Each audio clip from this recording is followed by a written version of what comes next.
Hello my dear friends, कैसे हैं आप सभी। आई होप आप सभी बहुत अच्छे होंगे। Manish GS academy YouTube channel पर आप सभी का स्वागत है।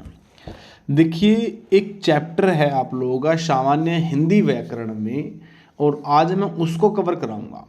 और ये क्लियर सी बात है कि आज की इस क्लास के बाद आप लोग उत्तर प्रदेश का कोई भी एग्ज़ाम अगर दोगे तो उस एग्ज़ाम में 2 से 4 नंबर आपके बिल्कुल पक्के हो जाएंगे।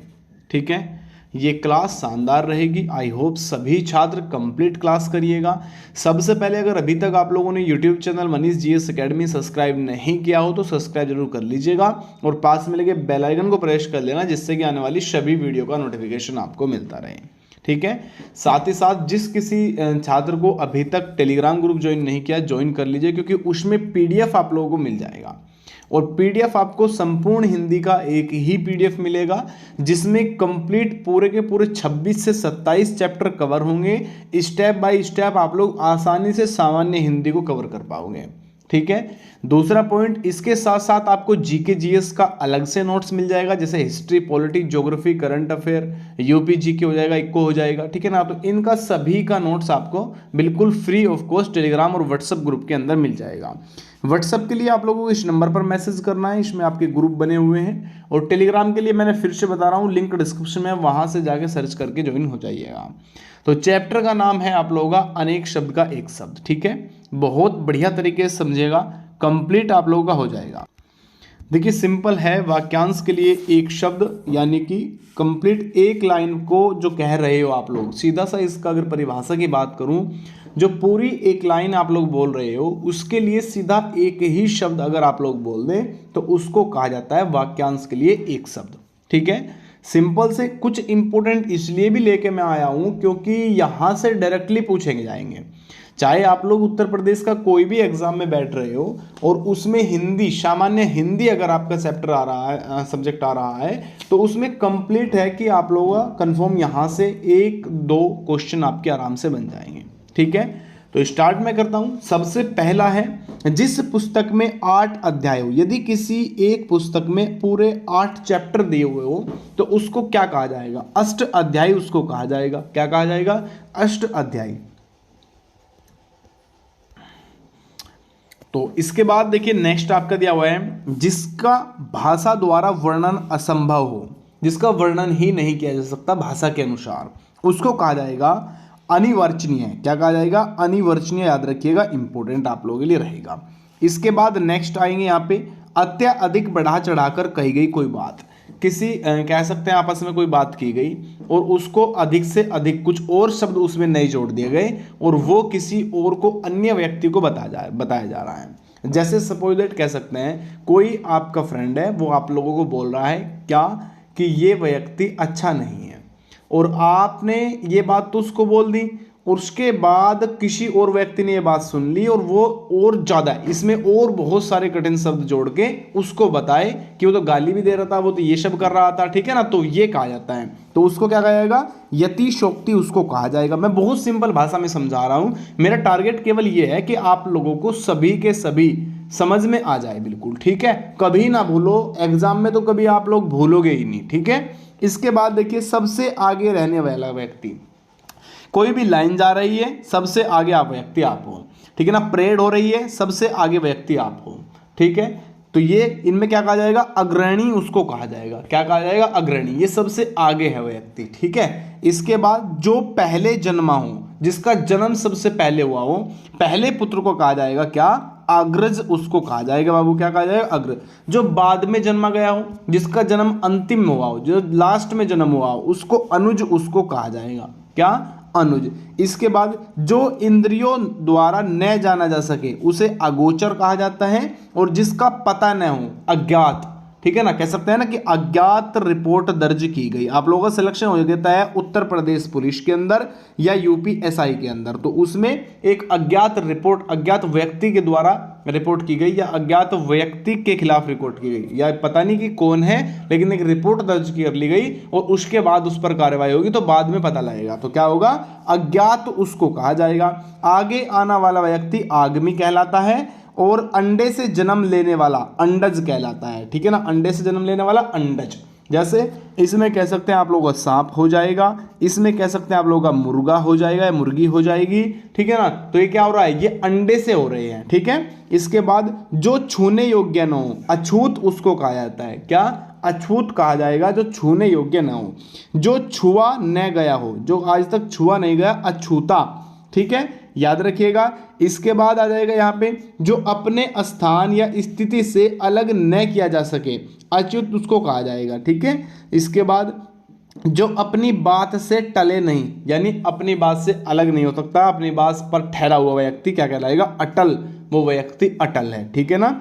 इसके बाद आवश्यकता से अधिक बरसात, अतिवृष्टि, क्या होगा, अतिवृष्टि। बरसात बिल्कुल न होना, अनावृष्टि, यानी कि बारिश नहीं हो रही है, अनावृष्टि। जहां भी अन लग जाए या न लग जाए उस स्थान पर शब्द का जो अर्थ होगा नहीं होगा, ठीक है, याद समझिएगा। बहुत कम बरसात होना, अल्पवृष्टि, अल्पवृष्टि यानी छोटी, बहुत कम, ठीक है ना। इंद्रियों की पहुंच से बाहर क्या कहला जाएगा, इंद्रियातीत उसको कहलाया जाएगा, क्या, इंद्रियातीत। इसके बाद जो बीत गया हो, यानी कल जो चला गया उसे क्या कहलाया जाएगा, जो कल जा चुका है उसे अतीत कहलाया जाता है, ठीक है ना। जिसकी गहराई का पता ना लगा जा सके, जिसकी गहराई का, एक समुद्र एक कुआं ऐसा है कि उसकी गहराई का पता नहीं, तो उसे अतः कहा जाएगा, क्या, अतः, इसके पास सतह नहीं है। इसके बाद आइएगा, आगे का विचार न कर सकने वाला, अदूरदर्शी बेटा, क्या, अदूरदर्शी। जो आज तक से संबंध रखता हो उसे अघतन कहा जाएगा। आदेश जो निश्चित अवधि तक लागू हो, अध्यादेश उसको कहा जाएगा, क्या, अध्यादेश उसको कहा जाएगा। इसके बाद जिस पर किसी ने अधिकार कर लिया हो उसे अधिकृत कहा जाता है, कि इसका तो इस पर किसी का अधिकार हो चुका है, अधिकृत।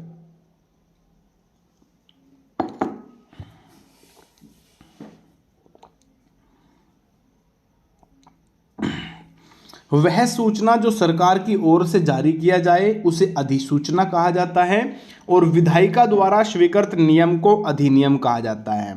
अविवाहित महिला को अनूढ़ा कहा जाता है। वह स्त्री जिसके पति ने दूसरी शादी कर ली हो उसे अध्युटा कहा जाता है, अध्युड़ा, ठीक है ना। दूसरे की विवाहित स्त्री अन्योढ़ा होगी, और गुरु के पास रहकर पढ़ने वाला अंतेवासी होगा, ठीक है।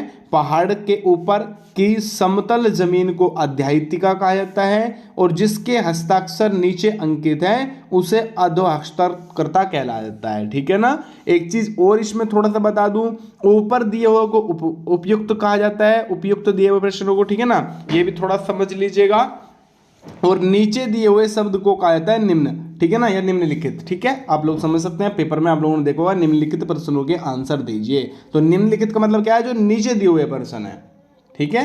इसके बाद महल का वह भाग जहां रानियां निवास करती है उसे अंतपुर या रानी निवास कहा जाता है, रानी निवास। इसके बाद जिसे किसी बात का पता न हो उसे अनभिज्ञ या अज्ञ कहा जाएगा। जिसका आदर न किया गया हो उसे अनदृत कहा जाएगा, और जिसका मन कहीं अन्यत्र लगा हो तो उसके लिए अन्यमनस्क कहा जाएगा, ठीक है। ये इंपॉर्टेंट है, मैं बहुत ज़्यादा इंपॉर्टेंट केवल करवा रहा हूँ क्योंकि ये बहुत सारे ऐसे हैं जो एग्जाम के अंदर डायरेक्टली ही पूछे जाते हैं, सेम, इसमें कोई चेंजिंग नहीं होगा बाबू, और इसमें किसी भी प्रकार का कोई अलग या चेंज करके ऑप्शंस नहीं दिए जाते, ठीक है। ऑप्शंस आपको सेम इसी टाइप मिलेंगे।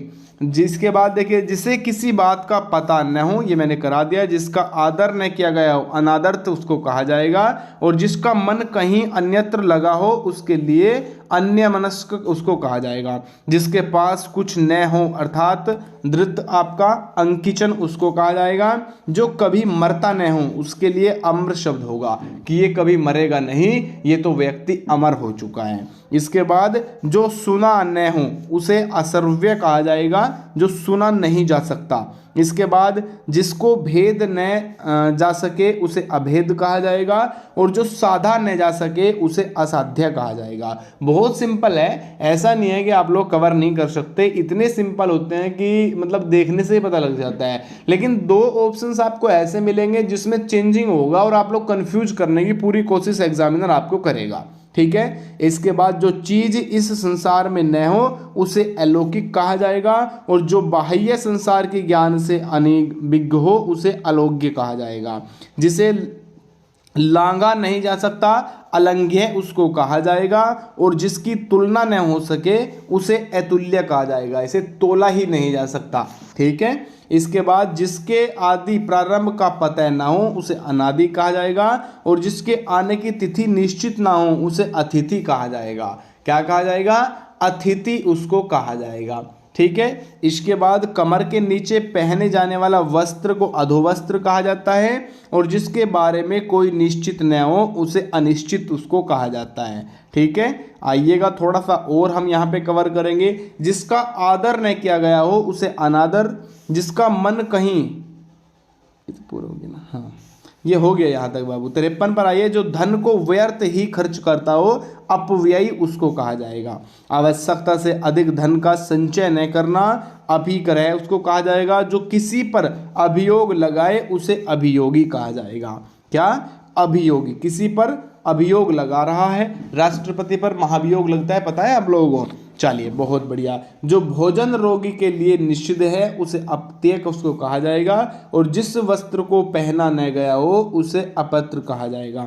न जोता गया क्षेत्र अपृत होगा, और जो बिन मांगे मिल जाए उसे अयाचित कहा जाएगा, ठीक है। जो कम बोलता हो अल्पभाषी कह सकते हैं, या मितभाषी उसको कहा जाएगा, और आदेश की अवहेलना करने वाले को अवज्ञा कहा जाएगा, ठीक है। आइएगा। जो बिना वेतन के कार्य करता हो उसे अवैतनिक कहा जाएगा, और जो व्यक्ति विदेश में रहता हो उसे अप्रवासी कहा जाएगा। कि ये तो अप्रवासी व्यक्ति है और ये विदेश में रहता है। जो सहनशील न हो उसे अशिशु उसको कहा जाएगा, और जिसका कभी अंत न हो उसे अनंत कहा जाएगा। क्या? अनंत। ये तो बहुत बड़ा है, ये बहुत ज़्यादा लंबा है, इसका पता ही नहीं है कहाँ तक है, ठीक है। जिसका दामन न किया जा सके अदम्य उसको कहा जाएगा, और जिसका इस पर करना वर्जित हो उसे अप्रश्य उसको कहा जाएगा। जिसका विश्वास न किया जा सके अविश्वस्त उसको कहा जाएगा। जो कभी नष्ट न होने वाला हो उसे अनवस्त्र कहा जाएगा।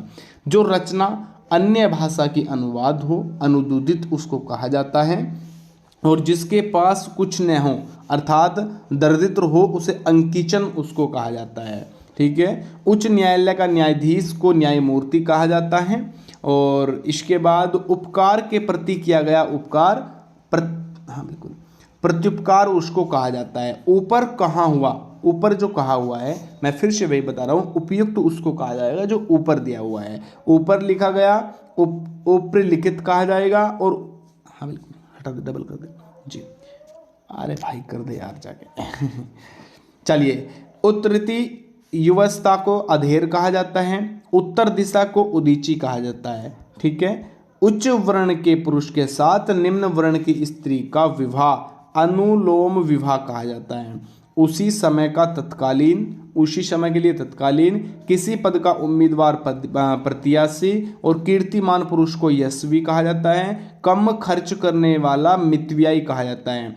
कम जानने वाला अल्पज्ञ कहा जाता है, और इसके बाद थोड़ी सी अगर यहाँ पे बात करूँ, कम अक्ल वाला अल्प बुद्धि कहा जाता है। कठिनाई से समझने, आप तो कह सकते हैं, देखिए कठिनाई से समझने योग्य दुर्बोध उसको कहा जाएगा।